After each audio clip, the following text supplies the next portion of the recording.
If you could change one thing about your home, what would it be? A new kitchen, a new master bath, maybe put in a pool? What if you could do it with no money out of pocket and cheaper monthly payments? SaveWithConrad.com can help, and you can even skip your next 2 house payments. NMLS number 65084, equal housing lender. SaveWithConrad.com. What's the holdup? Do you need me to spell it out for you? It's GEICO.com. That's where you save money. Geico.com.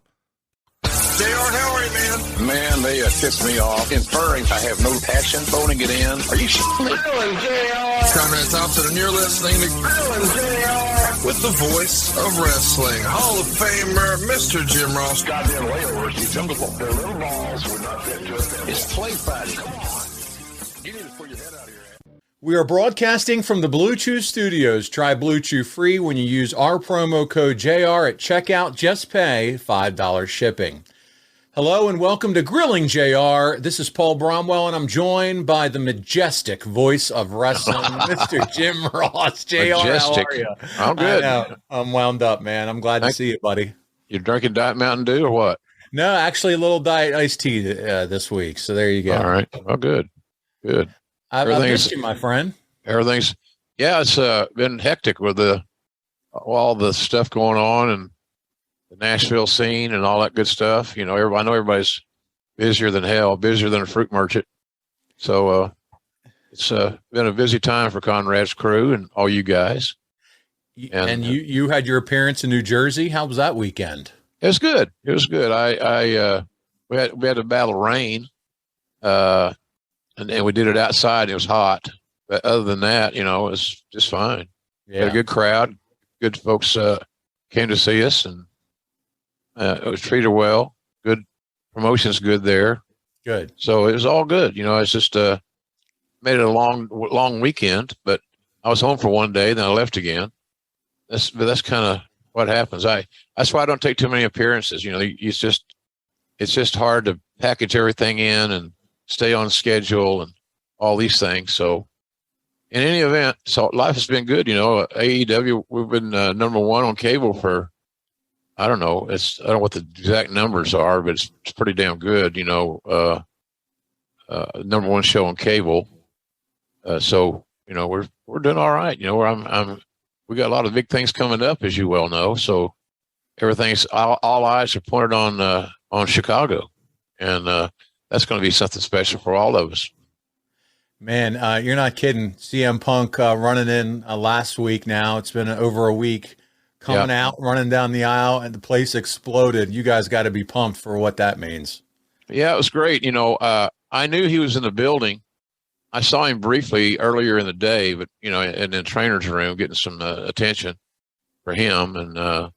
And so, you know, he sure has been missed. There's no doubt about it. I think the crowd's reaction would indicate the same. They're ready to see him. I still don't know how healthy the guy is.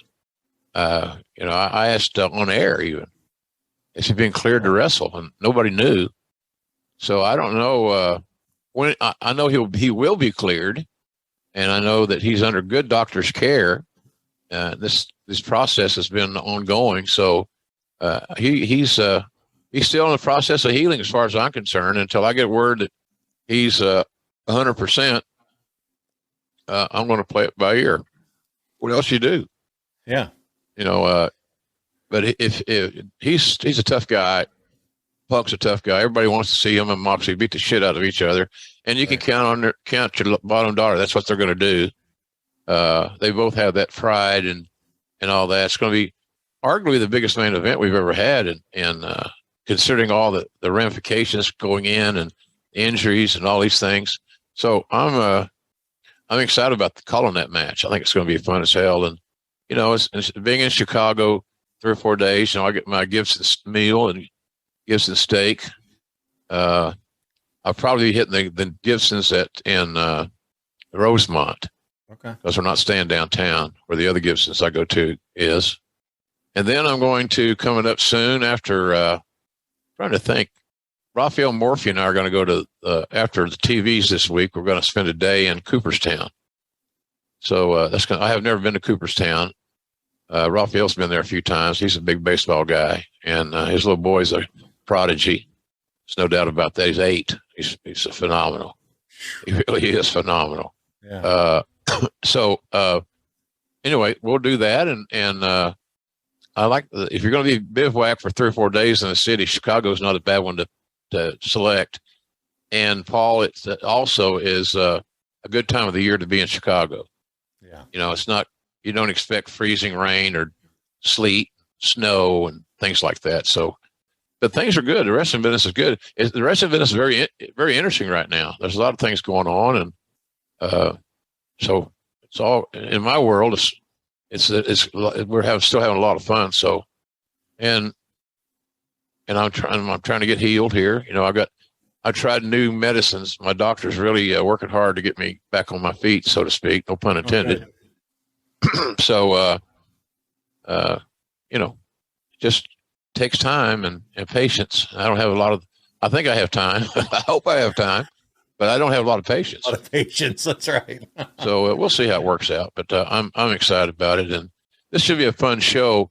I remember a lot about this show, and it was a good success for Smoky Mountain. It was a successful weekend for them, and a big show scenario that Cornette has put together.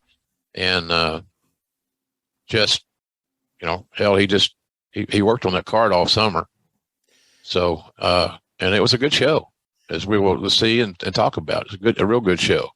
So, I'm anxious to get started with it and go back. I haven't seen any clip or any frame of video since I did the show. Okay. So it's all new to me again. So it's going to be kind of cool. That's exactly how we like it, JR. And listen, first of all, so good to hear that they're continuing to try to work with you, find the right medicine, find the right remedy for your leg, man. So just continued encouragement from us, from all your fans and listeners. Yep. Everybody's been great, Paul. Good. Really, everybody's been great. They've helped me, you know, in spirit. I'm better at healing than I am working this light thing, because you can see I look like I'm sitting in the shade. I don't know, I don't know how to fix it. So it's okay. Listen, don't worry. To the majority of our listeners, listen to the show, so it's okay. We'll figure the light out later. Don't worry about it. Let's jump in, though. You said it, Smoky Mountain. We're going back to 94, August 13th. It's the night of the legends.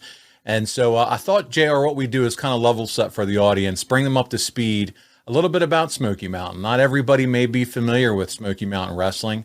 Jim Cornette formed Smoky Mountain, the promotion, in October of 91. He oversaw the company until it closed its doors in December of 95. Around that time, Jim would transition full-time into a role with WWF. But the promotion was based mostly in Knoxville, Tennessee. Their offices were in Morristown, Tennessee. And during their run, Jim had done a little cross-promotion. He worked with WCW in early 93. And then when he joined the WWF later that summer, he started a relationship with them. We've all known that Cornette's a wrestling traditionalist. Right. And he's catered to fans who still believed in good guys and bad guys. And, you know, cheating was still a reason to get upset. Bob Cottle, who was their play-by-play announcer on the TV program, he would also proclaim at the beginning of every show, JR, that Smoky Mountain Wrestling was professional wrestling the way it used to be and the way you like it. So, buddy, that's what we're here to talk about. We're going to watch that special episode where you make your debut for Smoky Mountain at the Night of Legends. It is August 13th, 94. And so if you want to watch along with us, you can absolutely do so. You can fire up Peacock. As with most of the footage, WWE owns it, so you're going to find it on Peacock. Look for Territories, look for Smoky Mountain, and you want to find Season 3, Episode 33. So if you want to go ahead and do that, pause the show. We're going to get started here shortly. But again, it's Smoky Mountain Wrestling. Fire up Season 3, Episode 33. And JR, we're going to go ahead and get started, and we're going to play the music and also let the audio track a little bit, because we start right off the bat with you and Les Thatcher in the ring. This was taped at the Knoxville Civic Coliseum on August the 5th, and then it goes to you. So we're going to listen to a little bit of that. So let's go ahead and get started. Let's roll. Looking forward to it. I look pretty good in the dark.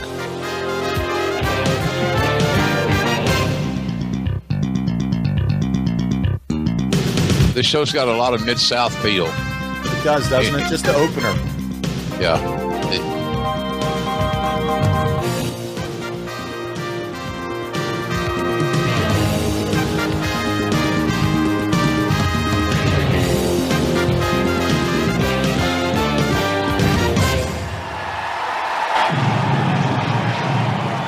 again, everybody, and welcome to Smoky Mountain Wrestling, a night of legends.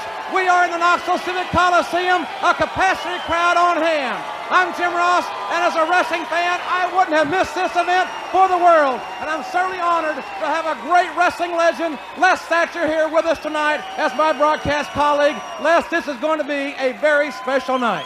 Jim, it certainly is, and as you can hear by the electricity in the air, this is the greatest night in Knoxville wrestling history. We're all happy, the fans and myself, to have you on the mic with us tonight for this momentous occasion. And without further ado, let's let it roll. Let's let it roll. Let's get started. We'll be back with all the action in just a moment. Well, There you go. We wish we could bring you all of tonight's action, but since our TV time is limited, you're going to see some of the high points of the evening. So let's go to the footage of the Legends tag match. Dick Slater and Bob Orton Jr. take on Ronnie Garvin and the Mongolian Stomper, already in progress. Psst. Hey, go to geico.com. Pass it on. And the Mongolian Stomper. All right, JR. So we'll mute it here. Then we're getting into the match, as he said, Ron Garvin. And, man, here we go. Ron Garvin with the dark hair. No longer the blonde that we saw in WCW or NWA and the WWF. Yeah. This is the Night of Legends, buddy. Here we go. Yeah, and of course, you can go back in the annals of Knoxville, the territory, and these guys in the ring right now they had amazing runs in Knoxville, and the fans certainly were excited to see them congregate again. So, JR, as we watch this, there's quite a few things that I want to run down with you as far as what was going on at this period of time. What are your memories, first of all, of working with Les Thatcher on this night? Oh, I loved it. You know, Les is such a good guy. He's unselfish. He's always prepared. He was just a joy to work with. And Les and I have been friends for years and years. And you know, he's got a great pedigree, done a lot of great things, territories, a lot of TV work. So I had nothing but praise for Les Thatcher. So you're brought in here as just a guest announcer for this Night of the Legends show, as you were in the middle of your brief second WWF run that lasted from the end of June of '94 until the end of August of '94. So tell us, how'd you end up getting the gig for what was just, you know, going to be a one-time only deal? Well, I think Corny asked Vince.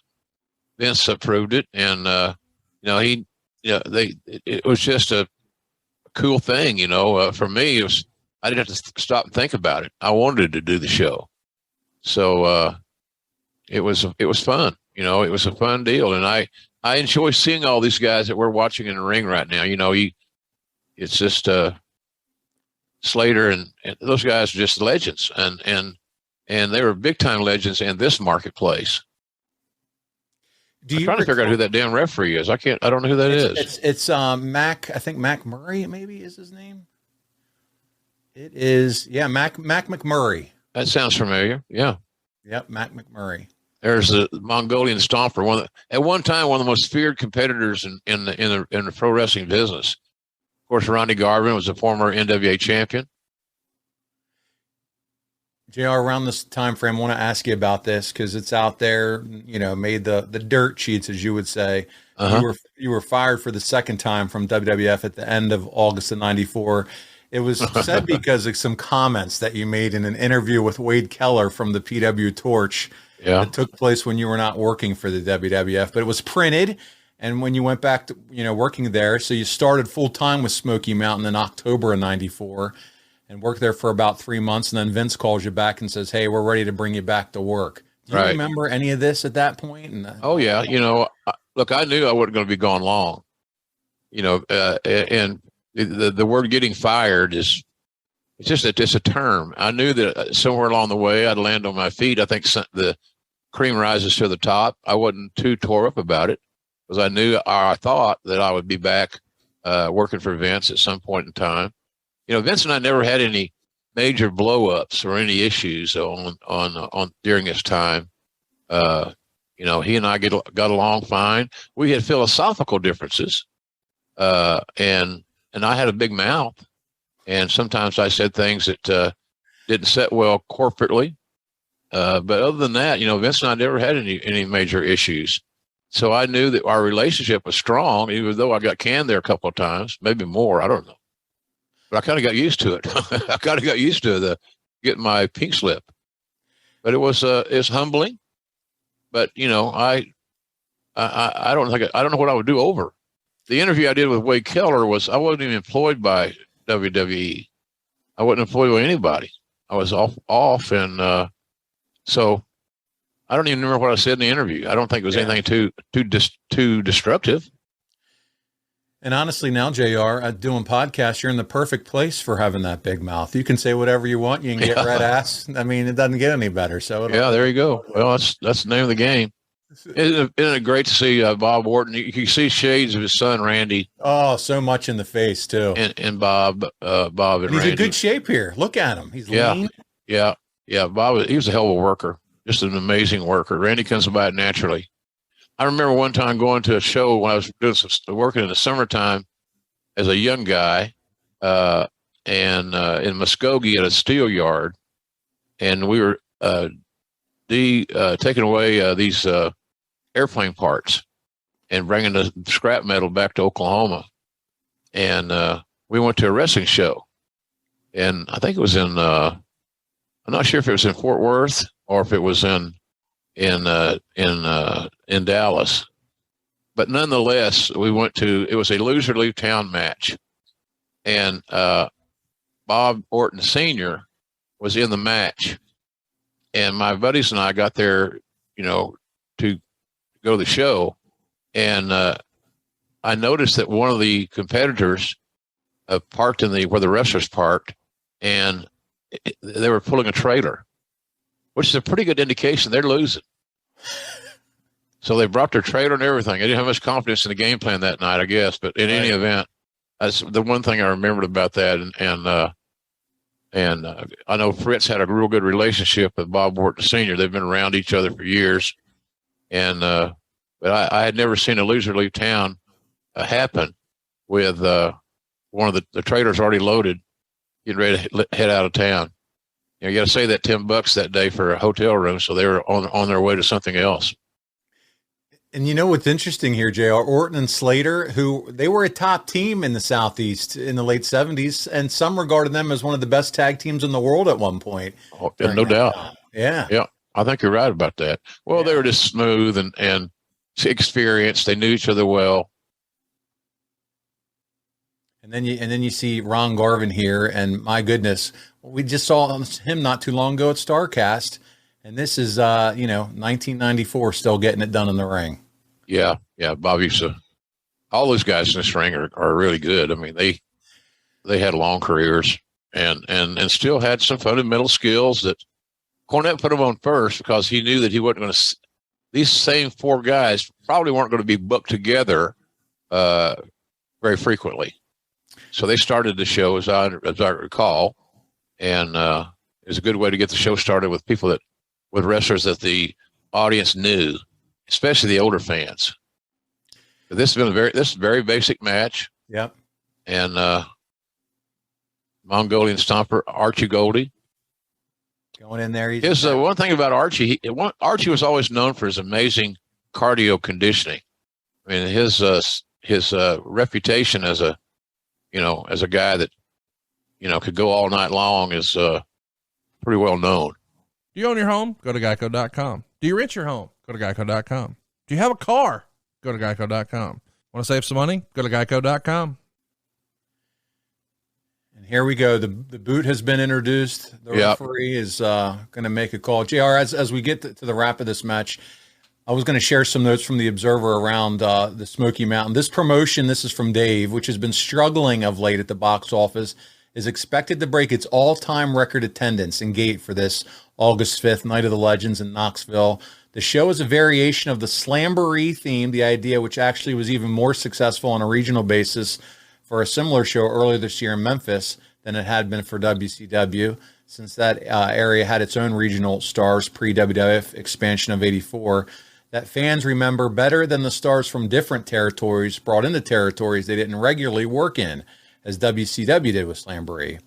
The situation is somewhat different in Memphis, as the city's Monday Night Wrestling tradition has gone unbroken, almost going back to the origination of mankind. In Knoxville, promoter Jim Cornette is tracing back local wrestling history through numerous different promotions dating back to the late 1960s. When did you first hear about Smoky? Were you surprised your friend James E. Cornette would start a wrestling promotion? My boy. Well, no, what else is he going to do? I mean, he's a wrestling guy. Yeah. And there I am in the ring. I don't think we're going to do this audio. I think this is going to be something that we're going to talk about here in a little bit. And actually we'll just talk about it now because they're about to make their way down. Here we go. So I'm going to go to some notes that we have here. Another gamble, according to Meltzer, was the tag team of the Gangstas. They've already become controversial because they've made an impact on Jim's territory, entering the ring with their own security system. The duo of New Jack and Mustafa Saeed paint X on their foreheads of the wrestlers they beat. And on a recent interview, JR, that hasn't aired on television yet, this is all from Dave, mentioned how glad they were that Martin Luther King was killed. The Johnson City station ran a disclaimer over the weekend over their interview and bleeped out where they talked about putting the Reginald Denny on the White Boys. The station in Tampa has already threatened cancellation of the show over the recent interviews. For years, there's been debate on how far is too far in wrestling.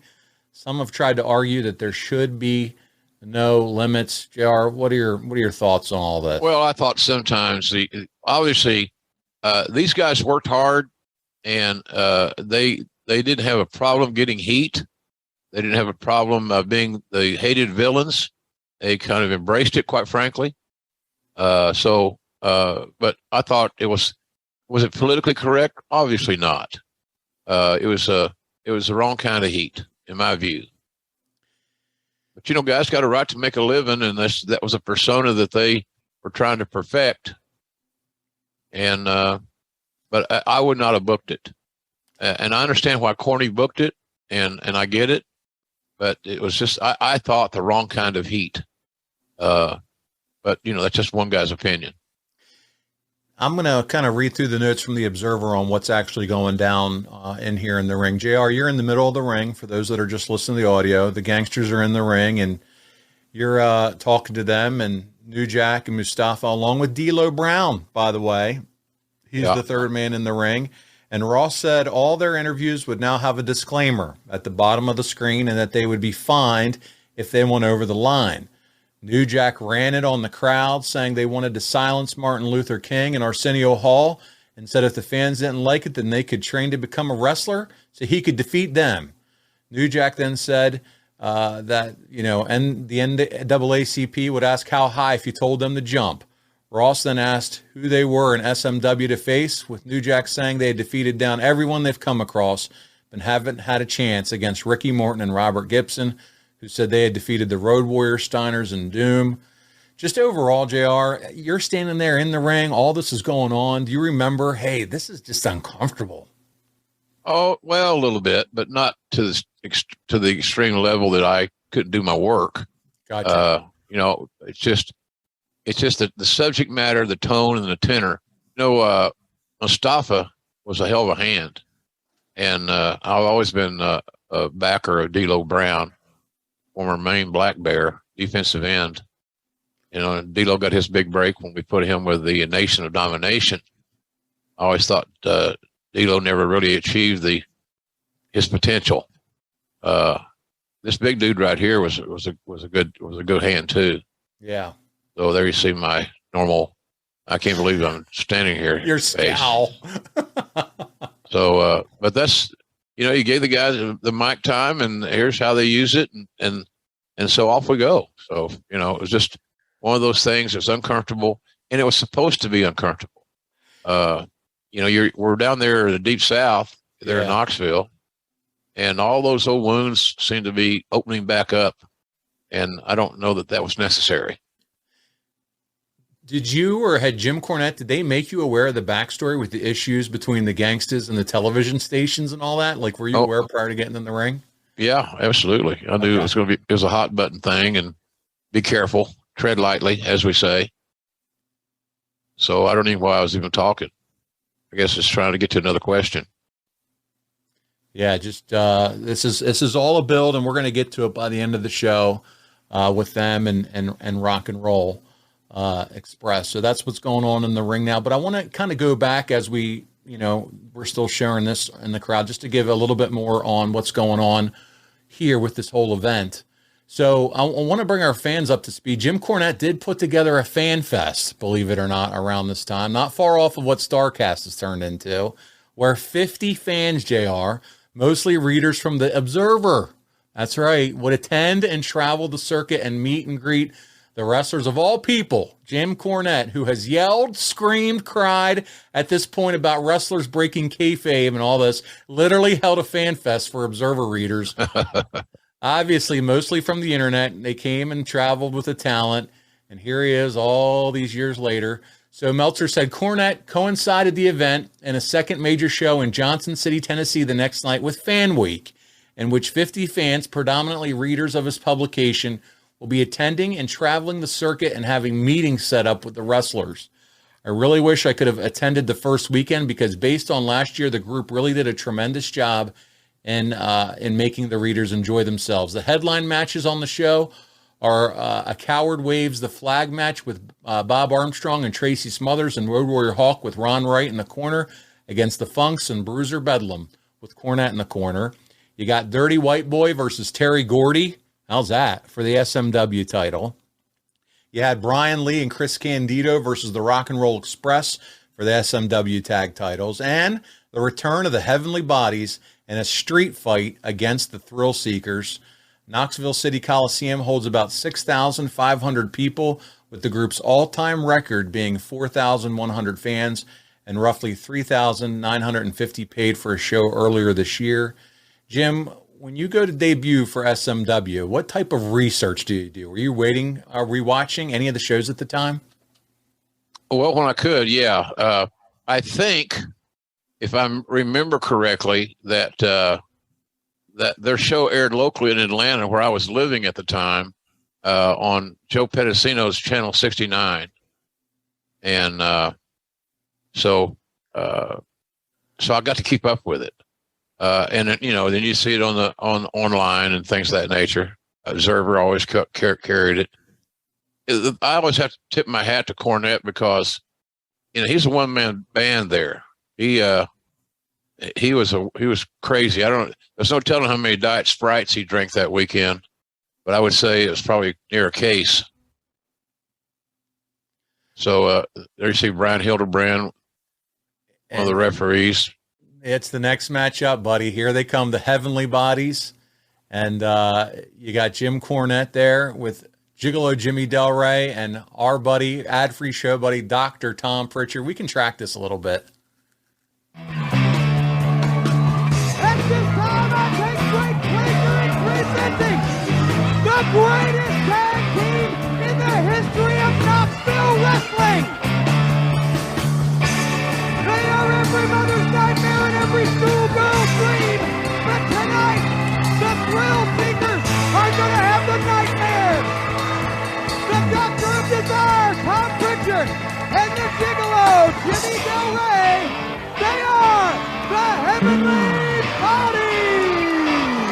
Really good tag team. Tommy and Jimmy Del Rey, they're very skilled.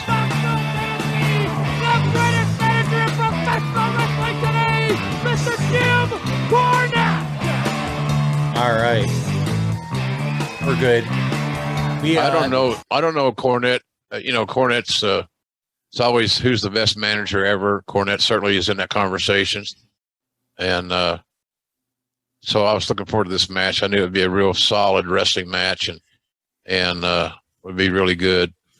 Hey, y'all, did you go to Geico.com yet? What's the hold up? You got a house, you got a car, you need to bundle them, you need to save. It's Geico.com. JR, one of the lines of the matches you were talking about Jim Cornette's outfit. And you asked, where'd he find that? At Liberace's garage sale? So I use Liberace or Elton John for a lot of my material. Elton John was another one you said later on after the Liberace. Same about his outfit again. You were using them all. It was great. But at one point, we're going to track this, by the way, once Jericho hits the outside of the ring. So right now they're showing, it looks like an old Pontiac Firebird or Trans Am coming out.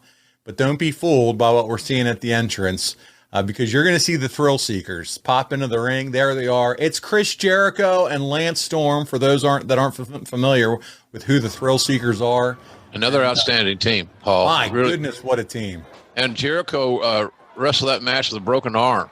And we're going to talk about that. He sure did. He broke his arm earlier. They say for kayfabe reasons that he broke his arm in a car accident as you listen to this, but that's not at all the case what happened. But you will be so impressed to see how he works this match with one arm the entire time. Yeah, things that Chris Jericho has done in his career are just now, I think, getting recognized to the level that they deserve. I don't know who the MVP of AEW would be today, but if we had a vote on it, I am telling you that Jericho will get plenty of traction. It's just amazing how he's done. And I saw a thing on Twitter the other day.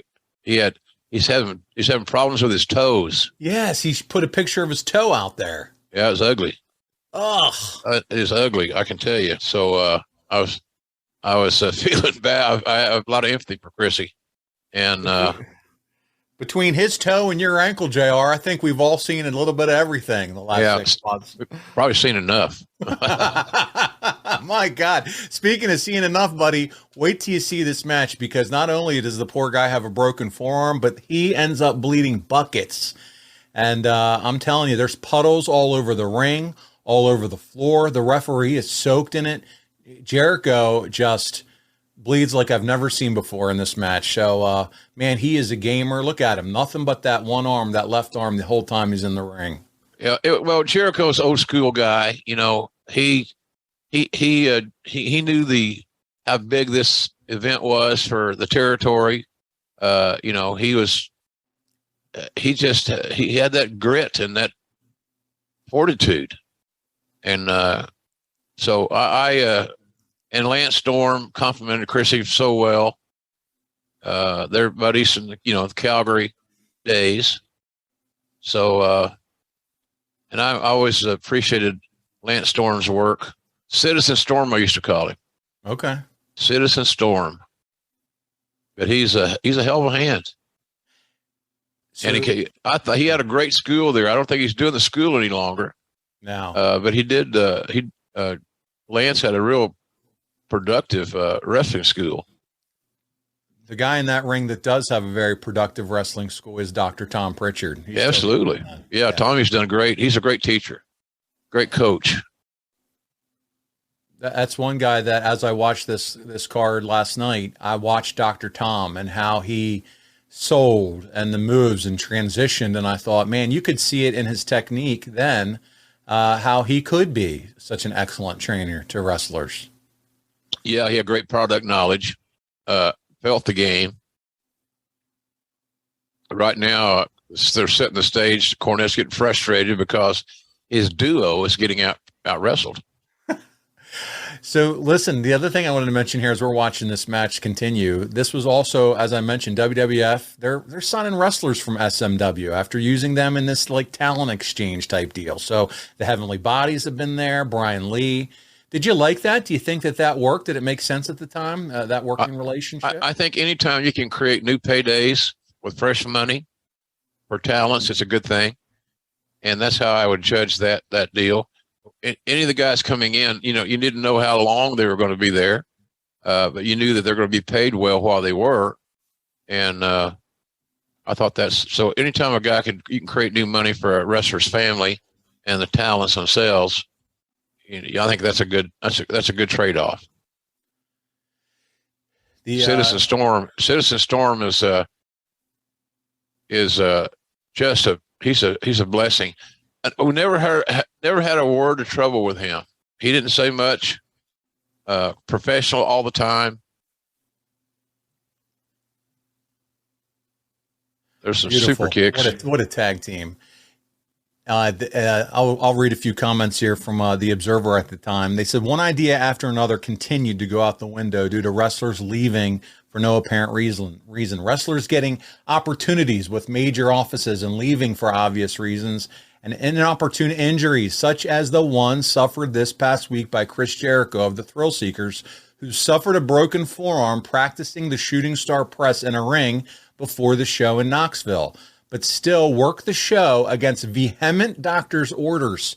After the matches, JR, listen, he had 2 steel rods and 6 screws put into his forearm and will be out of the ring for about 6 weeks. Are you kidding me? 2 steel rods and 6 screws in his forearm, and he's out here wrestling this kind of match. You can't say enough good things about this guy. No, he's a gamer. He's a gamer. You can't get enough Chris Jericho's in your locker room. It's just no way. You wish you could, but that's not how it works. You only get a few of those talents occasionally, infrequently. Yeah, I mean, this match here, Paul, in my view, is what passed for today's standards. Oh, absolutely. This match we're watching right now on anybody's television show would be very, very palatable, very much a strong addition to the card. Oh yeah. Give it to me on AEW. Give it to me on Ring of Honor. Give it to me on WWE. I mean, people are watching this through the commercial segments the whole way through. It's a very good tag match. And how underrated looking back at this, are the Heavenly Bodies? Oh, they're, we said this a lot, Tom was the leader of that team, but don't discount anything that Jimmy Del Rey is going to bring to the table. Near fall, they were created by a nice double team. We talked about the talent exchange just there for a minute. Who do you think was heading up that talent exchange at that time on the WWF side? Would that you working with it? Was it Bruce? Was it Briscoe? Do you remember back then? I'm sure that Bruce had something to do with it, and not just because his brother Tom was in the mix. But I was involved, of course. But really, the whole thing started in Vince's office because we needed new faces and we needed new things, and all these guys could come in, and the Heavenly Bodies, for example, could work with any tag team that we had in WWE and do it successfully. They were very, very good. And the other thing that's really important to mention is the fact that they've been around, and the talents of WWE knew them. They trusted them. Trust is a big thing when you work with a new guy like that. Sure. Or a new team. So we had nobody have any issues with those guys. Well, I don't want to work with them. Whatever.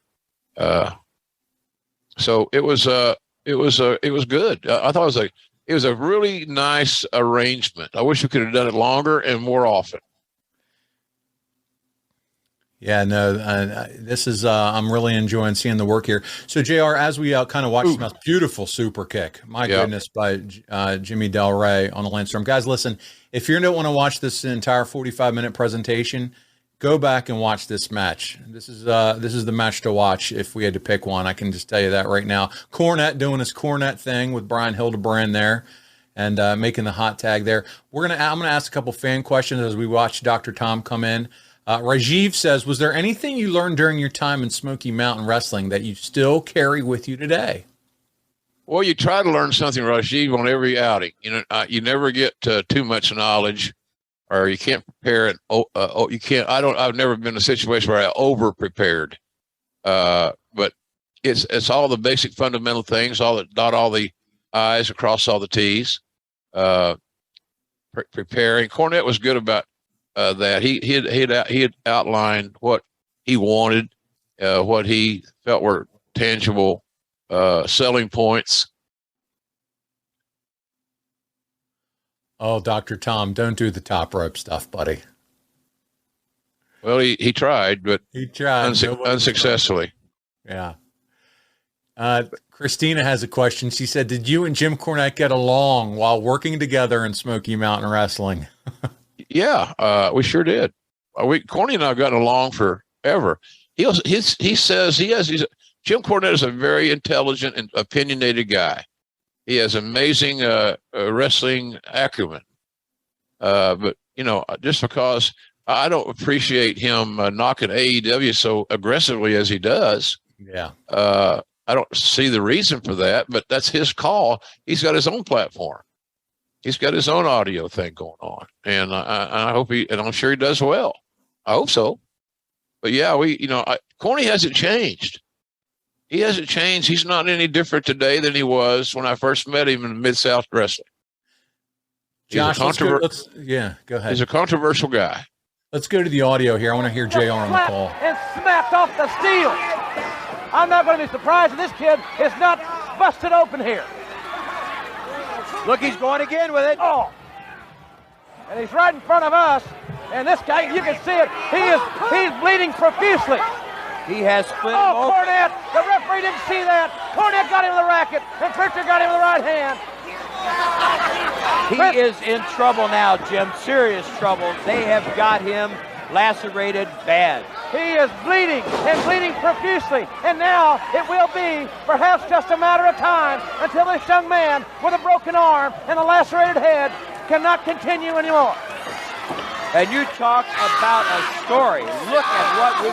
Oh. And this one is not for the weak at heart. I can tell you that. Del Rey was ripping at that cut, trying to get it. And of course, the faster he loses that blood, the weaker he's going to get, Jim, and that's what they're counting on. Absolutely, Les. Absolutely. Very good point. Gigolo Jimmy Del Rey. Oh, yeah, Cornette saying he's going to know now what it's like to pay the price. We've got that picture. This kid is paying the price right here. And I don't know how much longer the referee should let this one go on, quite frankly. This kid can't defend himself, Les. I'm going to tell you what, win or lose this one, I want to shake his hand tonight in that dressing room, Jim. This is quite a stirring moment for this young man. That's part of the, somebody's going to get over, somebody's going to go over. With all the heart and determination. See, I didn't know the finish of this match. Okay, I was wondering if you knew. I had no idea. So you just call what you see on the monitor and tell the story that seems to fit the actions. I can't believe it. So we were putting Jericho over enough that if Jericho and Lance Storm lost the match, we have taken good care of him. I'm telling you, if you're not go back and watch this. He is just a mess. Pritchard is tough. Cornette's got a cheap shot. Right. Cornette can be ashamed of himself. What a dastardly attack by James. This is classic Cornette. Jim Ross on the call. Young Chris Jericho. Jericho's face is a mask of blood at this point. And he's a setting duck. You'll have to go back when you see him at AEW and be like, buddy, I went back and watched you in '94. This is incredible. I'm sure he's always been great. He just seems to be getting greater and greater, and he's such an asset to AEW. He's you'd be amazed, and maybe you wouldn't. But Jericho shows a tremendous amount of unselfishness. He spends time with the guys in AEW.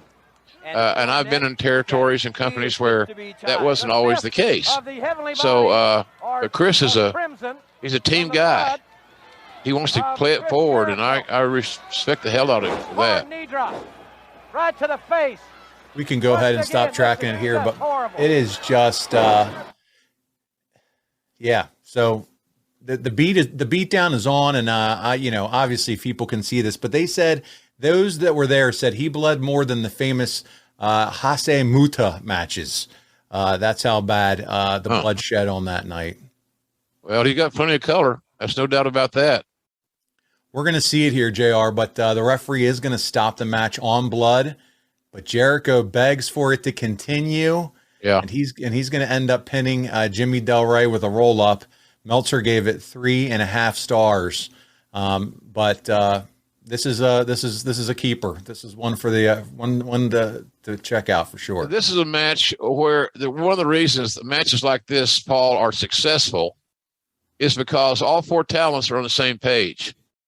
They all understand why they are here.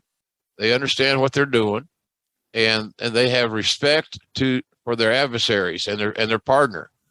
So I'm a big believer that the pre-match cooperation and communication is imperative. And obviously, these guys work in small territories.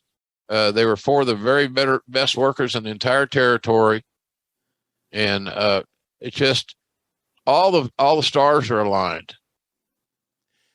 There it is. They were turning Jericho's head into ground beef. Jimmy Del Rey. Yeah, let's play this. Saying that the Thrillseekers can't continue. Once again, referee Mark Curtis has stopped this match. I'm going to tell you what, Jim. This kid doesn't want to quit. No. He's literally begging the referee not to do this. They're going to restart the match. We're going to restart the match. What the hell?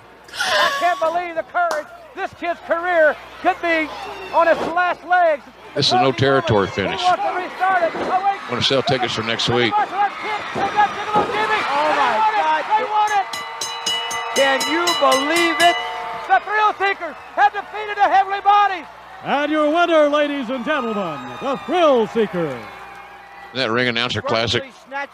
He's classic, all right. Yeah. These young men, from guts alone, they are the champions of the world. I have never seen any athlete in any wrestling ring take the punishment and the pounding. And Are you surprised Cornette had the Thrill-Seekers go over, even with Jericho's injury to his arm? Nothing Cornette does surprises me, Paul.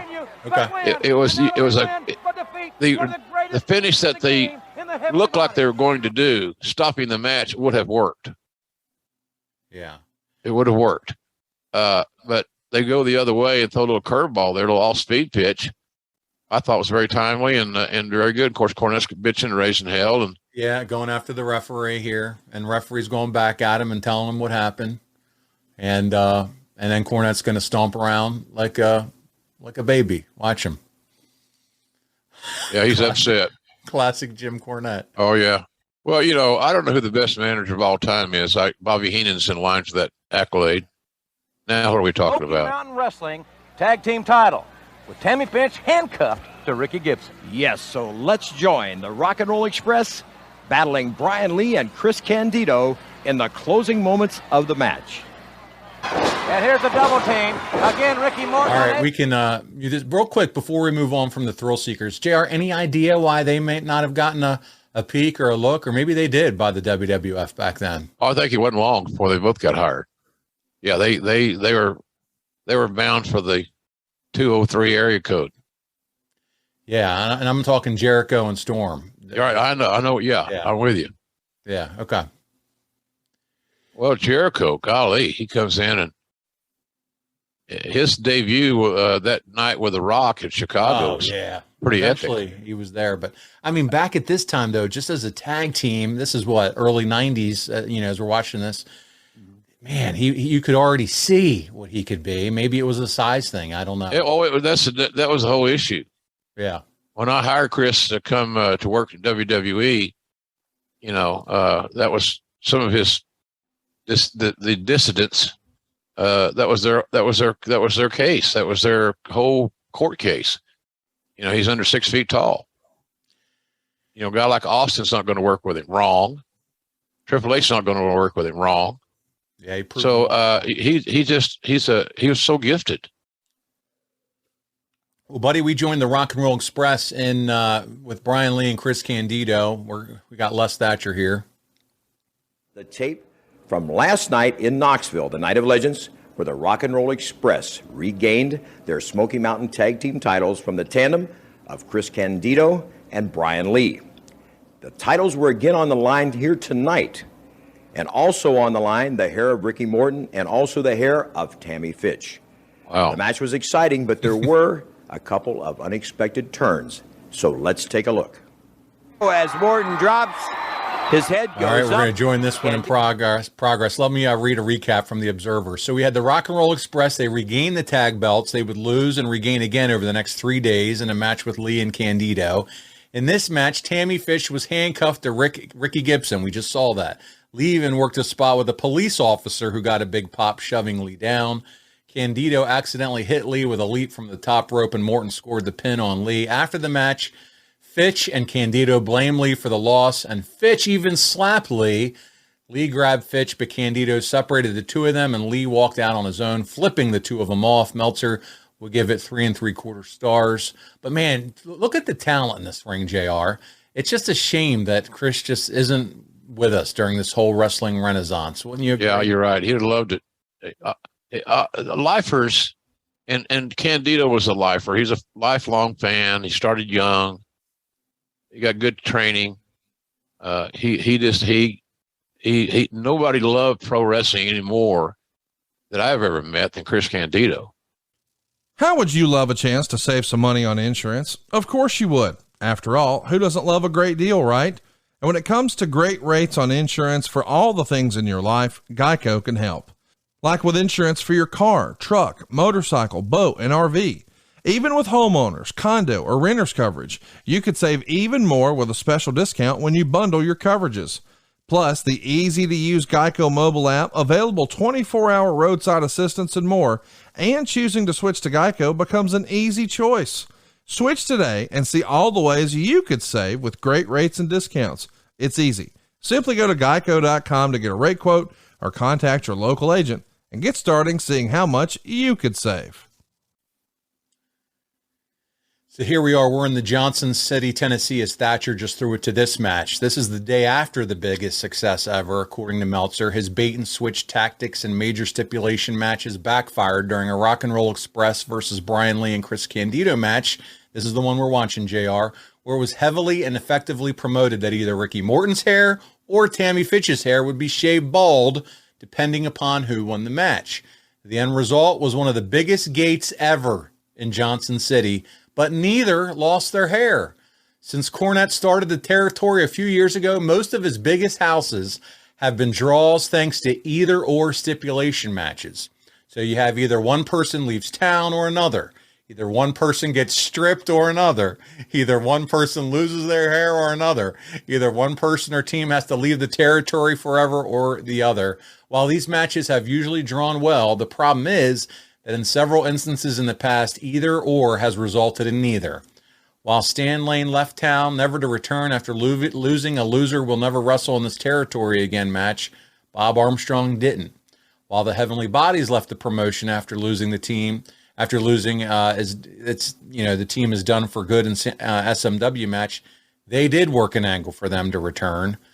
So lots going on here. Cornette's promoter has long held out the belief that if the heel loses the either or match, then the stipulation must be enforced. His belief has been if the face loses, since the fans really don't want to see the face leave town or get embarrassed in some way, that if the face gets screwed, you don't have to honor the stipulation because the fans are happy it doesn't happen. That game was played one time too many on August 6th at Fire on the Mountain 1994 in Johnson City, which drew one of the larger crowds and gates SMW has done, 1,800 fans paying $15,000. The either or title match saw the Gangstas do a run-in while the ref was distracted, and Saeed ran Morton's head into New Jack's head, and Candido pinned Morton to regain the titles. This is what we're watching here. The crowd was initially shocked since nobody believed Morton would ever lose his hair. That's what we just saw him sitting in the ring. Unfortunately, they were right. Morton argued and asked the crowd if he should get his hair cut. The belief was since Morton had been screwed, and since he is the most popular wrestler in the territory, and since Johnson City is the city's he's most popular in, that the crowd reaction to it was a lock. Why it wasn't, one can only speculate, other than fans had seen too many either-ors become neithers, and were upset, believing it was planned to happen again. While the younger girls in the crowd screamed for Morton not to submit to the haircut, they were quickly drowned out by the majority, who even began to chant for Morton to get his head shaved. They stalled for minutes. Morton finally got in the chair, and then as the planned scenario, sprung out of the chair and attacked Lee and Candido, including a double drop kick on Candido. Morton got 3 or 4 swipes with the scissors on Candido, which we just saw JR before he fled. Right. Yeah, here we go. Morton's cutting a promo here. Let's listen to it. Hair went flying. But what I'm here to talk about is you gangsters. Oh, yeah, brother. You're the one that started it, and the Rock and Roll's going to be the one to finish it. Now, you come out here telling the whole world that the Rock and Roll Express is dead. Well, brother, let me tell you, rock and roll is always going to be alive. You're going to see things that you never seen before in your life. Because, gangsters, you come out here and talk about how tough and how bad you are, but you couldn't whoop half of us without other half helping you. We don't care what it takes, brother. Anytime the match goes, brother, any place, we're coming for you, gangsters, and you're going down. I'll tell you something, Les. What a night we have seen here. New Smoky Mountain Wrestling Tag Team Champions, Ricky and Robert, the Rock and Roll Express, have done it again. That's right, and of course that great effort by the Thrillseekers in their match against the Heavenly Bodies. Les, I can't tell you what a great thrill it has been for me to be here in Knoxville and a part of this wonderful Night of Legends. And Jim, for myself and all the fans in East Tennessee and Knoxville, thank you for bringing your expertise, your professionalism to the play-by-play. I've enjoyed working with you. And for those of you out there who watch us on videotape who couldn't be here in person, we thank you, and stay tuned to Smoky Mountain Wrestling because the best is yet to come. So long, everybody.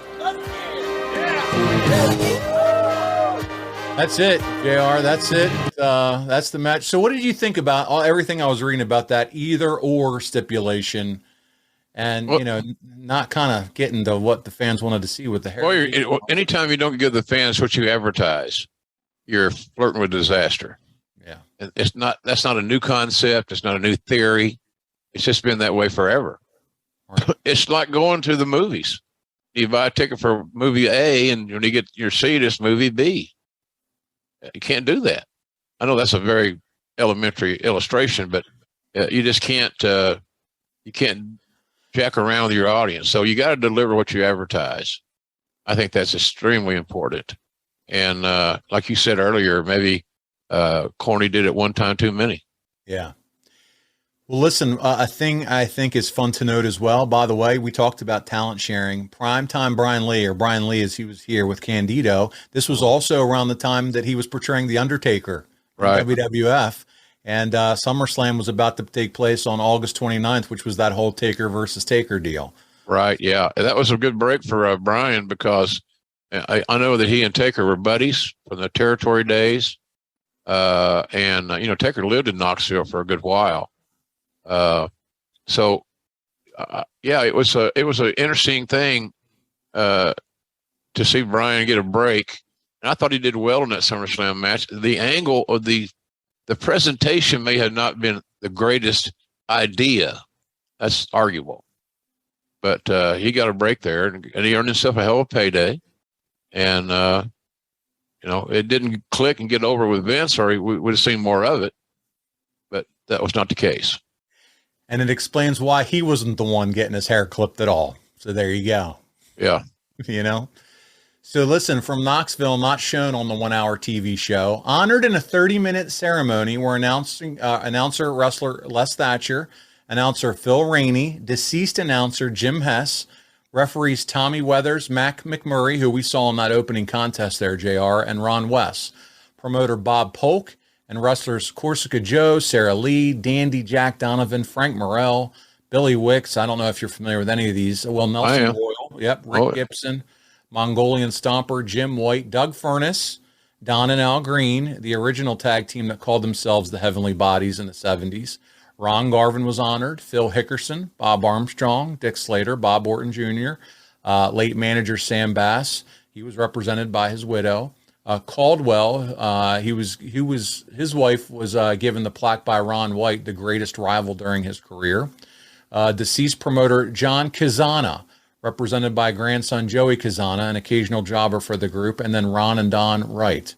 So, JR, is there anything that you can tell us about any of these gentlemen from your past? Well, that is all legends from that territory. Again, folks that are not students of the game or don't go back that far or don't care to study about the territories, you may not be quite aware of the clout that the Knoxville territory carried. If you're a top hand back in the day, you worked Knoxville at some point, and they drew a lot of money. That was a very viable territory. And then they got management issues and things of that nature, and things got unstable. But yeah, it was. I always appreciate the contributions made by those individuals, whether it be referees or promoters or talents. It was good. It was good to let those people be recognized by their hometown fans and their families and their friends and their fellow workers.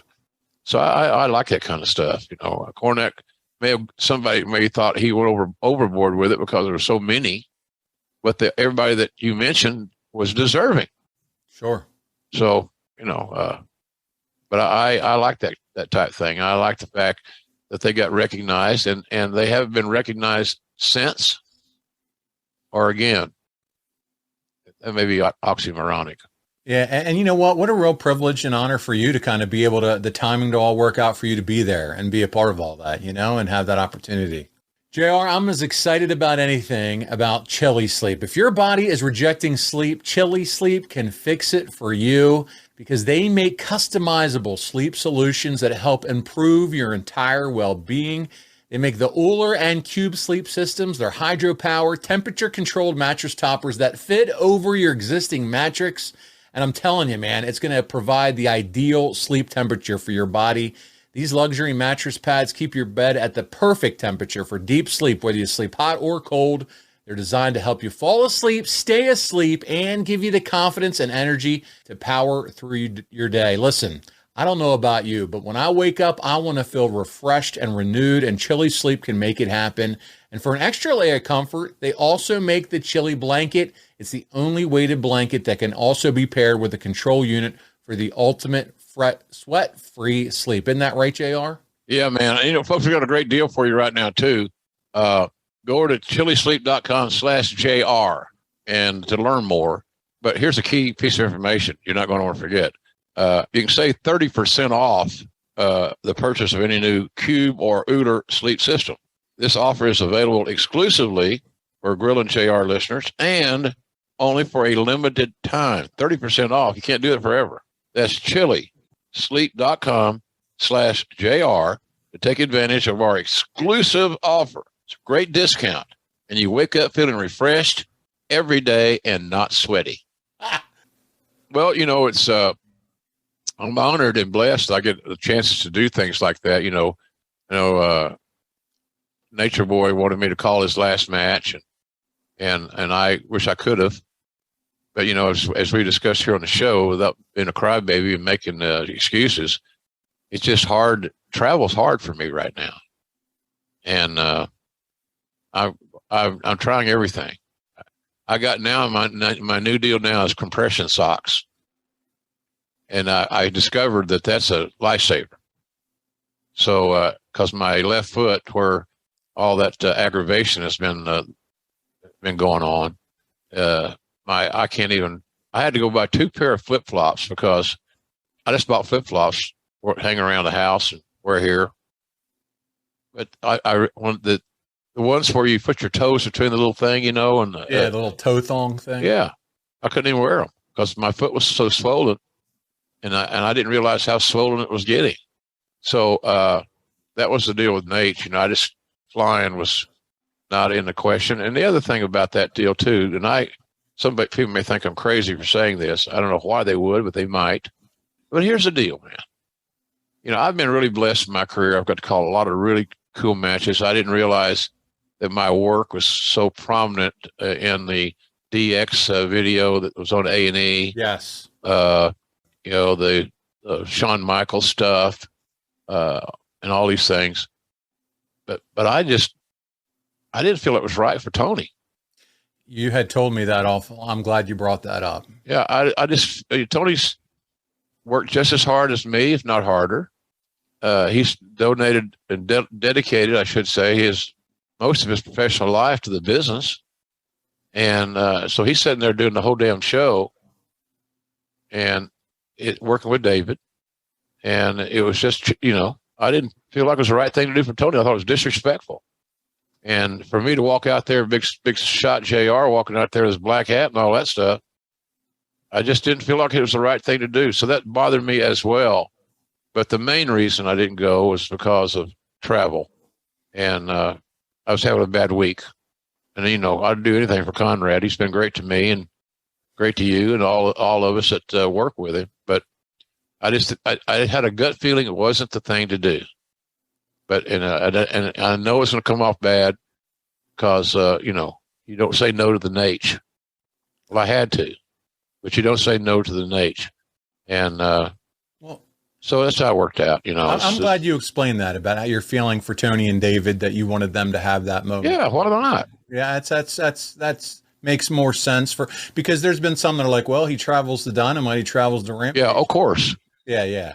Hey, did you go to Geico yet? Get a quick quote, see how much you can save for free at geico.com. But I think you sharing where your heart was and wanting them to have that moment, then explain. They needed a moment too. That's Nate's right. got his moment. Yeah. And look, David Crockett and Tony Schiavone had as much to do with Nate's success in their line of work That's right. as anybody, including myself or Bob Caudle or anybody else. How good was it to see Bob Caudle, man, in the video documentary package? Yeah, I love that. I love that guy. There's two guys that I can sincerely say and honestly say that I loved. And there's probably more, but bang off the top of my head. One was Gorilla Monsoon, he was like a deity, and Bob Caudle. When I first went to working for Crockett, I wasn't the most popular hire because I was going. You always, when somebody new comes in, you're going to take somebody else's spot, and it was challenging. But here's the deal, Bob. I rode with Bob. Everybody loved Bob, and I rode with Bob, and I got this. We talked of territory, we talked of personalities, and he helped me. So, and Monsoon did the same thing in WWE, same thing. And so sometimes you run across really good guys. I perceive that Tony Schiavone is a really good guy. David, really good guy. Yeah. And I saw no reason why I shouldn't let them have the attention. Yeah, why not, man? I listened. I watched it all on the Fight app. Yeah. And it was good. Yep. And I enjoyed it. And I'm glad everybody had success. And hopefully Conrad, when he gets through counting all his money, there'll be some left. I'm sure he's still counting. That was a huge success. JR, reliability is so important in life. And I don't know about you, but when it comes to my automobile, getting to where I need to go on time and without a hiccup is paramount. But unfortunately, that's not always the case. And that, my friends, is where CarShield provides the solution. They make it easy and affordable to protect your car from expensive repairs. I know because they've been there for me. And that's just for starters. CarShield is the #1 auto protection company in the U.S. Did you hear me? #1. Did you hear me? Yeah, #1, JR. And they offer protection plans for around $100 a month. That covers more parts than ever before, whether your car has 5,000 miles or 150,000 miles. Let me tell you how simple it is to get your car fixed. When you need a repair, you choose the mechanic, and CarShield's administrators handle the rest. It's that easy. You don't have to deal with the paperwork or headaches. You're taken care of. Same goes if your car breaks down and you're stuck on the side of the road. Nobody wants that.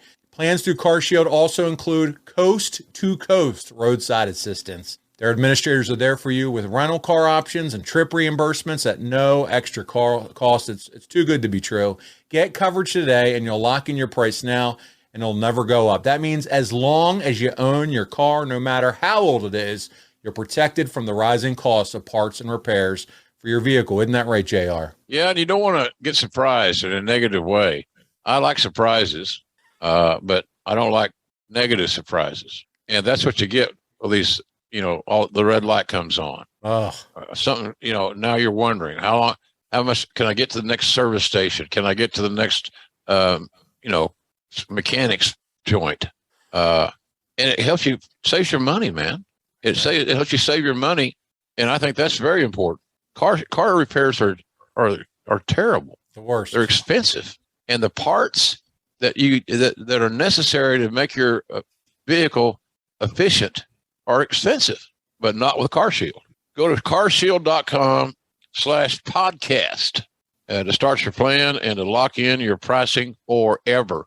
And forever, ladies and gents, is a long time. That's carshield.com/podcast. A deductible may apply. But listen, this has such a territory vibe to it. This whole show, you talked about Smoky Mountain. Now we're talking Bob Caudle. It's got all the feels. And I thought, man, you know what's really cool, JR, that's coming down the pike? This whole Tales from the Territory show that The Rock and $7 is producing. Yeah. And the Dark Side of the Ring guys are involved with. I know you're excited to see what that project's all about. Well, we've already recorded one. Yeah. We may have, I don't know how much more we recorded, but we were there a long time, putting our time in. Jake Roberts and Ted DiBiase was there, and myself. It was fun. It was fun. And it's funny to see how people remember things. Everybody's got a version of a story. Sure, I'm sure. And it's kind of fun. So I knowing Rock and his people, he's got Brian Gewirtz there helping him out. And Brian's got a new book out. I got to meet him, JR, last week. He recorded with Kurt Angle, and he was fantastic. Brian's a good kid.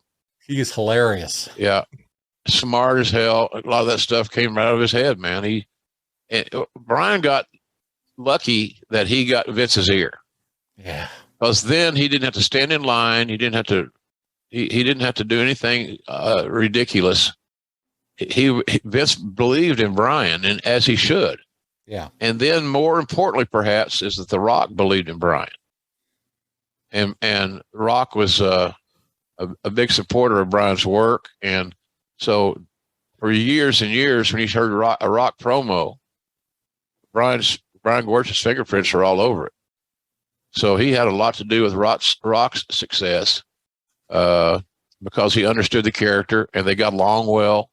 They communicated well. So, but if you had a chance to check out Brian's book, yeah, what the hell's the name of it? I got it. It's called "There's Just One Problem: True Tales from the Former One-Time Seventh Most Powerful Person in WWE." You can get it at Amazon.com or wherever you buy your books. I will. Yeah. I'll talk about it here. We're all part of the brotherhood. He came on Kurt Angle show, and he did a lot for Kurt. I mean, he wrote all those fun vignettes for Kurt at the beginning of his career. Right. And he shared some stories. It was just a phenomenal hour and 20 minutes. I could listen to him talk for hours. He's so gifted. Yeah. Smart kid, high IQ, student of the game, to say the very least. He was there for our recording of the Territory edition. Okay. Brian was. So, and it's always good to catch up with him and see him. We come from different cultures. He's a nice Jewish boy from Queens, I think. Yes. And big Mets fan. Oh, big time. Yeah. So and he's a Jewish kid. Did I say that? Yeah, you did. So we didn't have a lot. I mean, we started from scratch with our relationship. And sometimes I didn't agree with him at all. And more often than not, I was wrong. It's just that, I was kicking and screaming to stay in a one lane, and it was time to change lanes. And so Brian was really important to the company and to the fabric of the wrestling business in general, and how he presented the business and how the business was changing. Him trying to, it was like herding chickens with that during the Attitude Era. We had some outlaws. Yeah. I didn't realize how many outlaws we had until I watched the documentary on A&E, which is kind of an interesting late night viewing for me on Sunday. I usually forget about it, but they repeated everything again. So I enjoy watching that stuff, and I think it's good for the business. It is. I really think it's good. I know it's a WWE project, and I'm no longer a WWE guy and all that good stuff. But I just look at it as overall a positive for the wrestling business. And what's that deal? The high tide raises all ships or something? That's right. I kind of believe in that. Did you get to see the one on Lex Luger, the biography? Yeah. Man, that was so good too. And what he had. It was good. And it gets aggravating when you read something online that says something to along the lines of, I never thought Lex was very good. Oh, boy. I don't know why. See, the whole story was about his life and living and not dying. That's right. And the Elizabeth tragedy. Also, it wasn't about the torture rack or the red, white, and blue and all that shit. So a story of redemption. And absolutely. Yeah. And he's doing well now. Yes. You know, I see he's getting a lot more publicity, and people are he's being interviewed and things of that nature. But he was always he's a unique cat, man. He really was a unique dude. He was he wasn't a product of the wrestling business. He wasn't. And he reminds me some of Goldberg. Yeah. They weren't born to be in the business, but they adapted and became huge stars within the business, no matter what. And how he learned from his maturation from once he did the WCW stint, went to WWF, obviously had to learn the hard way. And then when he came back, how he developed for Eric Bischoff to be a really solid hand, and how he grew up through that. Yeah, absolutely. He always had the look. Yeah. Yeah. We say this is a looks business. Well, if that's a true statement, and I truly believe it is, he had that. And he also he hung around with JJ and the other horsemen. Nate, Arn, Tully, and you can't help but learn things if you listen.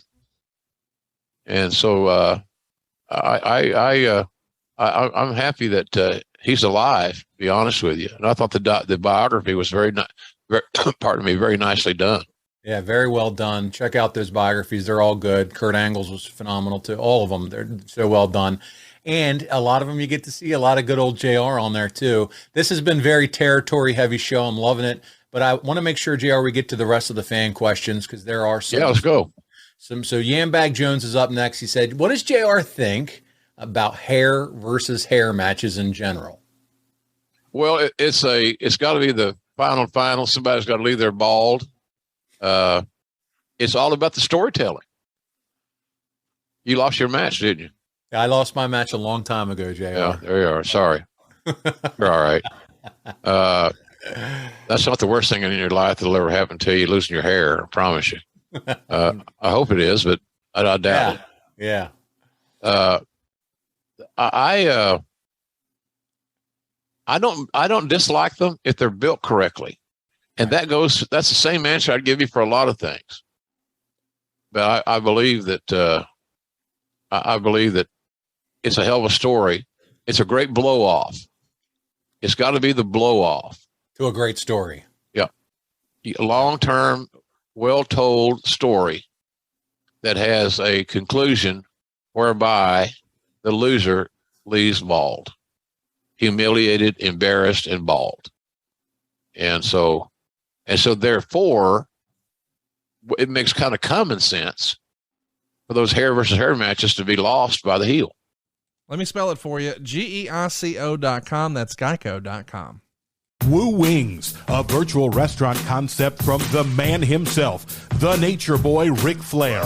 Enjoy the legendary flavors and world championship wings by ordering with your Uber Eats or Postmates app.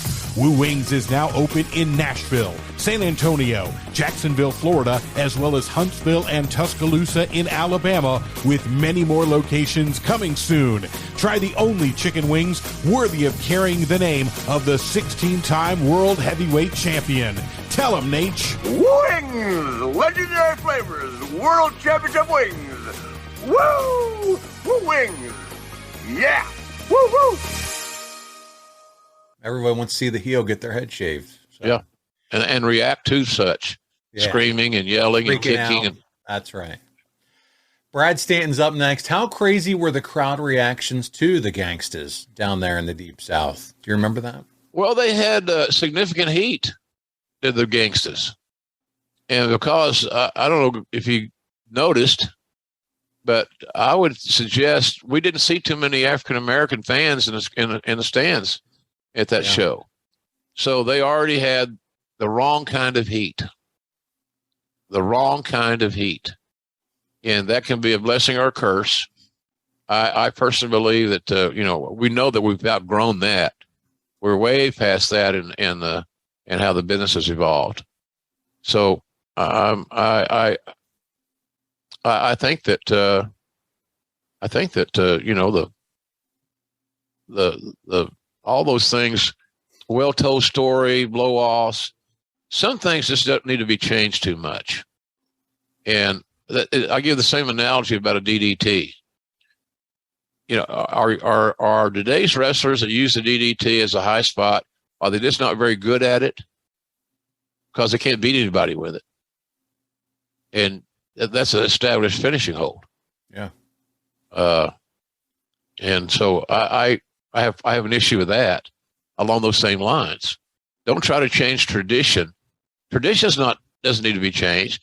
But sometimes it looks like we try to change tradition, and I'm not really for that.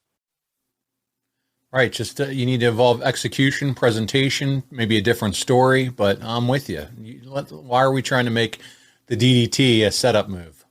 I don't know. I've never known. Yeah, I'm with you. Bryant Haremza is up next, JR. He said, what was it like working with Les Thatcher as a broadcast partner? Also, did you have any other duties in Smoky Mountain, or were you just strictly a commentator? Strictly a commentator. Happy to do that. I was, in kind of a liaison with communicating to the WWE office to help Corny out in that regard. I know that we helped him out. We paid transfer guys and helped supplement their monies, as I recall. I may be wrong on that. I don't think so. I know I did some Smoky Mountain work and didn't get paid at all because Corny was in a tough spot, and cash flow was kind of dire, and so McMahon paid it. He paid me for working for Smoky Mountain. That's kind of how I kind of knew I was going to be brought back to WWE. There was nobody angry or pissed off, or nobody got blackballed or all those things. So, we all chipped in to help. It was for the good of the business. All those guys in that card got a nice payday for that show in Knoxville. So I thought I was doing something good for the wrestling business. And you really enjoyed, I know from what you said, working with Les Thatcher as a partner. Oh yeah, Les is so easy to work with. He's comfortable in his own skin. He's not trying to be a stand-up comedian. He's not trying to be, say crazy stuff just for the sensationalistic value that they may carry. Everything Les said that we heard on this show made sense. It's logical. So I enjoyed working with Les. He's a very fascinating conversationalist, and he's been around so long. And I say that with great respect, that he has such a legacy within the business. Anybody that can sit down and tell you stories about Buddy Rogers, you listen. Sure. You listen, because I want to learn more about those guys. I used to ask Sam Muchnick, what made Thez successful, things like that, because he could tell you, in his view, what made Lou Thez so successful. It was believable.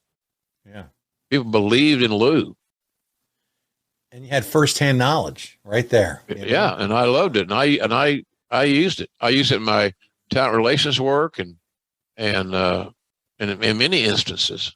So it was a fun journey in that respect. All right, Matt Godfrey's up next, grilling JR. JR, how do you think Cornette would do if he was running a wrestling promotion today?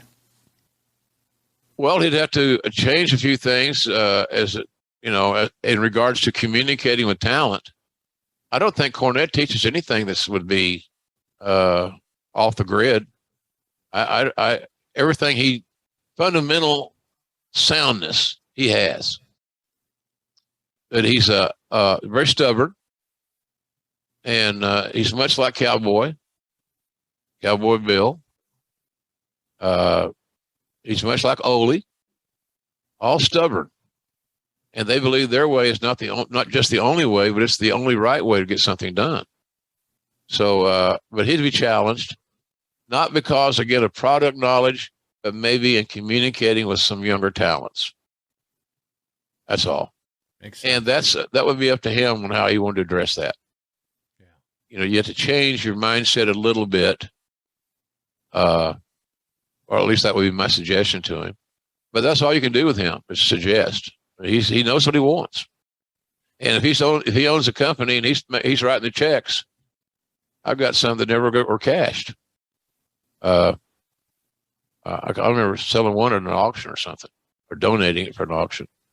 I think I made $300 for taping. Wasn't much. And you donated it? Well, I donated a lot of toward the end. In the beginning, I cashed some checks, but it just, I was trying to help Corny. Sure. Simple as that. And that's why when people say, well, I saw what Jim Cornette said about you. Look, I generally don't see it, but it sure as fuck don't bother me. Why would it bother me, Paul? Right. At the end of the day, when you put your head down on the pillow, you know what you did to help him or whatever, as we talk about these shows, what you did to help out this, whatever. And you can sleep peaceably. Yeah. And that's what matters. Exactly. So it's just that we live in a society, especially today, that somebody always wonders, what's your agenda? Really, what are you thinking? What's the thought process here? Because people get skeptical of those that want to do good things for others. What is your agenda? What is your motive? Right. Always something. There's always another shoe's got to drop. So what's really going on here? Can't we just be genuine individuals anymore? I don't know. I know. It's daunting. Yeah. Dylan's up next. He says, what's JR's favorite hair versus hair match? Well, God, I don't know. Got to think. I'll throw out a couple. I think about Boogie Woogie Man back with Paul Jones. I think about Kurt Angle getting shaved by Edge, a little bit more modern when he was using the razor the wrong way. That was good. Yeah. That was good. McMahon getting his head shaved. That probably was the most significant one, Paul. There you go. Because that happened at WrestleMania 23 in Detroit. That's the weekend that Lawler and I, Dusty Rhodes, others went to the Hall of Fame.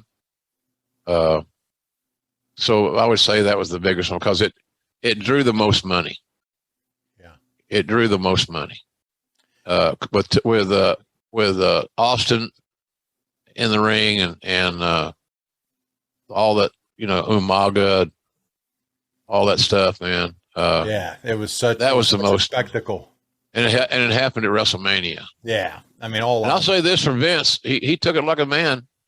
No shortcuts. Yeah. Cue ball all the way. Yeah. So, I'm glad you brought that up because it's hard for me sometimes just to pull one out of the air. Yeah. But saying anything other than the Battle of the Billionaires would have been a bad mistake. All right, Tyler Goodman's up next. Cornette is arguably my favorite podcast out there. He does, however, shit on the product presented more often than not. Do you think he's jaded or a smart businessman? Oh, I think he's a smart businessman. Controversy creates cash. That's what Eric Bischoff says. That's right. And I believe him. I agree. And I believe him. Yep. He knows what he's doing. Exactly. It's Stern-esque. Yes. Get people talking, and they'll come back and listen some more or watch some more, whatever the case may be. So, I'm a big fan of Corny's in that respect. He knows how to milk the crowd, work the crowd, just like a heel manager. Yeah. He's really good at it. So, that's why I say people can't believe that we haven't talked in months. I don't know if we talked this year, but at no time during this period of time was I ever angry at him. I don't feel like that's my place right now. I'm in a different, hey, look, man, I'm 70 years old battling cancer. That's right. Okay. And I got a great job, the best job I've ever had, in my opinion. I love going to work. I wish I was healthy so I didn't have to bite a stick sometimes getting, boarding the plane.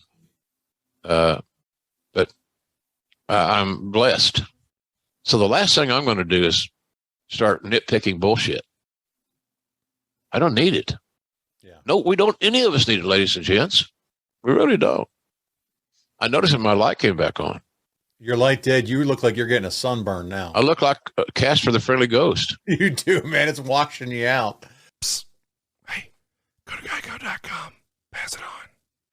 But no, you're absolutely right, man. Life's too short and it's too complicated as is. Why create more drama than we need? No reason. No reason to. We're on the same page. Final question, Matthew Williams.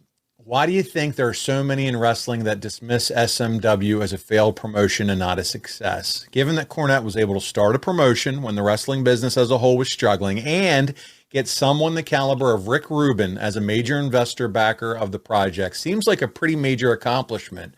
Plus, unlike ECW, you never hear SMW talent talk about not getting paid.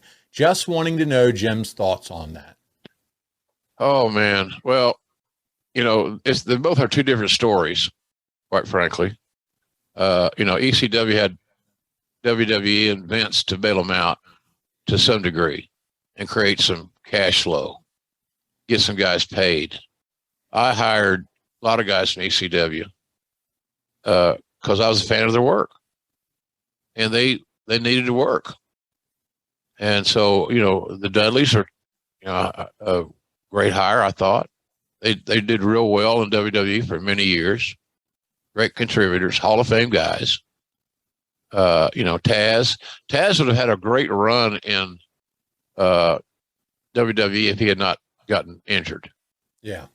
Torn pecs or torn triceps or whatever. I'm not sure what appendage was fatally hurt, but that was a terrible break for him. Because he was not injury prone, just bad luck. And then he didn't have a large gallery of Taz supporters. Even some of the guys from ECW. Yeah, all these little territories had their issues. Sure. Little locker rooms. So I'm a big believer that you know, we did well with the ECW guys. And look at in the Taz situation, especially. I always enjoyed working with Taz. I do Dynamite with him now. Case, and we'll do a pay-per-view, whatever.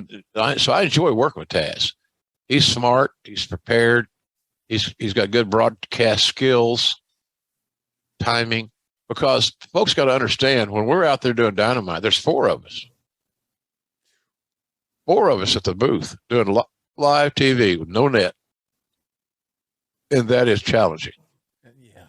And you have three play-by-play guys of the four. Excalibur's a play-by-play guy. Shivani, longtime play-by-play guy, and me. And of course, Taz has always been an analyst and does a great job. So I'm a fan of what I'm doing, and I'm a fan of the four-man team. Can be a little, pardon me, can be a little much, but that's what we're assigned to do. So we go out and make it work. So just to wrap up Matt's question, though, do you think that SMW? What's your final prognosis? Well, it wasn't a failure as a whole. Yeah, it wasn't a failure because, again, here's the thing: they established a business. They put people to work. They produced some very unique television. So I don't think it was a failure whatsoever. It was underfunded, and that put them behind the old proverbial 8-ball. And somehow or another, you had to turn your head this way to get past the 8-ball, or go over here and do it over here, whatever. Tough hand. And that's the one thing. That's the failure of a lot of companies. They're undercapitalized. Yeah. They don't have the money to operate. And Corny was in that situation. Well, JR, next week, we're discussing the 20th anniversary of SummerSlam. That's right. It's 2002, the 15th annual SummerSlam. It featured the crowning of Brock Lesnar. He's the new undisputed champion. His match against The Rock. So you got Brock versus The Rock. You got Shawn Michaels making his in-ring return, taking on Triple H in that unsanctioned street fight, which was a great match too, by the way. My God, it is fantastic. I'm right there with you.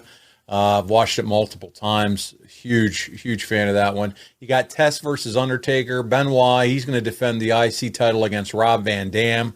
I mean, this is loaded. Eddie Guerrero versus Edge. Flair versus Jericho. Kurt Angle opens the show against Rey Mysterio. What a card SummerSlam 2002 was. Maybe the best ever. The best ever. And when you look at all the Hall of Fame guys that are competing and performing, it's pretty astonishing. So I really look forward to talking to that one. I don't remember any match on that card being a dog. No. I never heard any barking. It's loaded with talent, loaded with great matches. Yeah. So look forward to that one. Guys, listen, check it out, adfreeshows.com. You get this early, ad-free, and, man, there's all kinds of events. We talked about Brian Gewirtz. Not only was he on the Kurt Angle show, but Conrad got to sit down with him and do kind of a one-on-one bonus event with Brian last week. You can check that out, ad-free shows there, along as well as other bonus content. So check it out.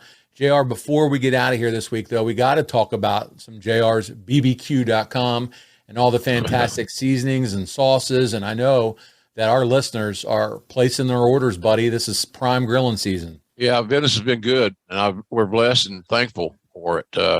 JR's BBQ.com is how you find it. We've got a nice little website, easy to navigate. But business has been brisk. Stephen Link manages that site and manages that end of the business. And, I know that we've been very busy.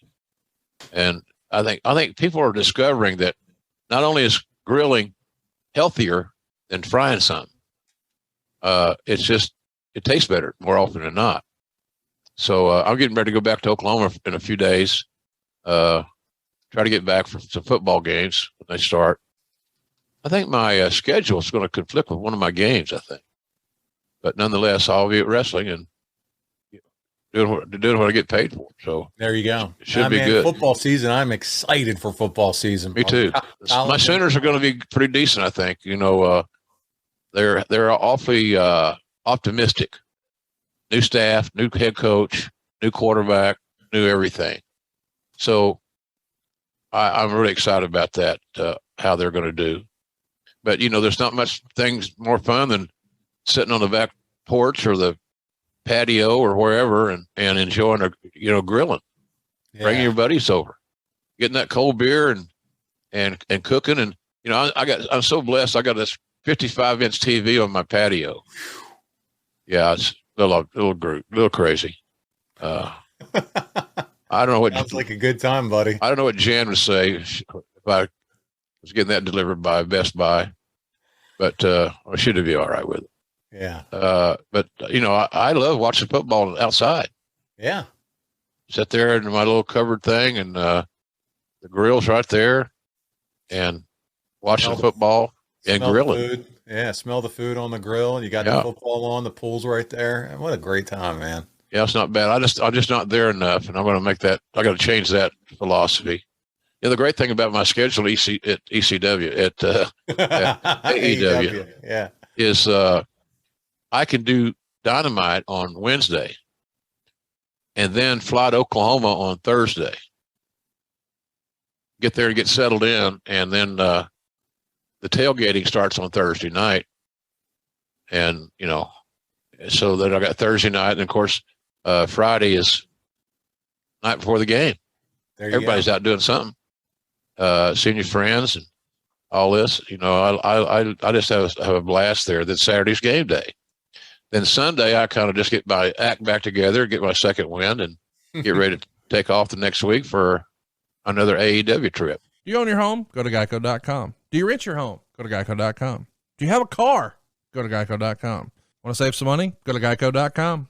Well, you can sit down in front of your big screen at your house and then watch your Jaguars, who you're sporting loud and proud there. You got the Jaguar hat, you got the shirt on. I love it. I had a good time. Tony Khan took Raphael Morphy and I to Canton. He flew us over on his plane and to watch the Steelers. No, it wasn't the Raiders. Yeah, Raiders. And the Jags. Yeah, that was kind of fun. It was a lot of fun, actually. Going to the hall. That game was a game I'd watched since I was a little kid. They played that game in a high school stadium. It's a nice high school stadium, but it's a high school stadium nonetheless. Got a unique feel. And then we flew back to, I think, Grand Rapids after the game. Was there 25 minutes. The Battle of the Belts. Yeah. And Rampage. So it's all good. So it's you got to see Tony Baselli get inducted into the hall. I did. Yeah. Yeah. He came to the suite. Mr. Khan had a suite for everybody. It was great. I watched the game with Doug Peterson's wife. Nice lady. He's going to do really well for our team. He's stable, smart. He's won a Super Bowl. A lot of good things for him as compared to Urban Meyer. who was a cartoon. Yeah. He sure got off the radar quick, didn't he? Didn't he? I even heard a word. Nothing. Nada. So, but check out the site, jrsbbq.com. Great gift ideas. We'll put together something for you. You get Steven on the phone or email, whatever. We're going to make you happy, and we can make things work there, because it's our deal. There you go. So I'm behind on signing books, but one of the reasons I'm going back to Oklahoma is to catch up on things like that, sign the books and things for the folks that have been waiting. It's just hard to take that extra plane flight, man, when you're in my situation right now. So, but like I said earlier, the main thing, I'm cancer free and I'm feeling better. Good. Well, listen, and I'd like to think my work is indicative of my attitude. I feel good and I feel blessed and lucky. So, off we roll, buddy. Off we roll. You're still sounding good on the call, just like you did when CM Punk returned. It was goosebumps. So, man, keep crushing it, buddy. I kind of jumped out of my skin on that one. See, the thing about that, I knew you to do. That's what we need you to do. That's the JR we grew up on. Punk was in the building, as I mentioned earlier. We didn't have a lot of. We chatted just in general. How you feeling? And blah blah blah. I didn't know when he was coming out, and I sure as hell didn't know what he was going to do. Yeah, so that's so much better. Yeah, and I look at announcers sometimes back in the day, and they seem like they're either so insecure with their prep or their skill set that they got to know more. I got to know more. When's he coming out? You know, and I just believe it's better to not know and react organically and in a real way. Agreed. So that's going to be my style till I hang it up. They say, "Oh, JR didn't make it. He done." So he gone. He gone. Yep. Well, listen, we're gone. We're done. This is the end. JR, it's been a great week. This show has been fun. Love going back to the old school stuff, and we did it with some Smoky Mountain, buddy. Thank you so much for letting me be a part of it. We're going to be back next week. It could be me, could be Conrad. We'll see. But JR is going to be here at SummerSlam 2002 on behalf of the voice of wrestling, Jim Ross. This is Paul Bromwell. We'll see you right here next week on Grilling JR. And Boomer Sooner, everybody. Football's here. Let's eat some barbecue. Mix a little sports analysis, pop culture, and great interviews, and you've got the Rich Eisen Show podcast. All right, so George Kittle, so you sit down in the middle seat. Where do you put your arms? I'm a window seat guy. I don't know, that's kind of weird for some people. That's me. Against the window. I like to lean my head against it. I like to sleep the whole time. And the person in the middle seat gets both armrests. Now, if they're not using them and you're in the side, you can definitely use it. You get both armrests, and it's, I don't know, people that don't respect that are barbarians to me. The Rich Eisen Show podcast. Listen wherever you get your podcasts.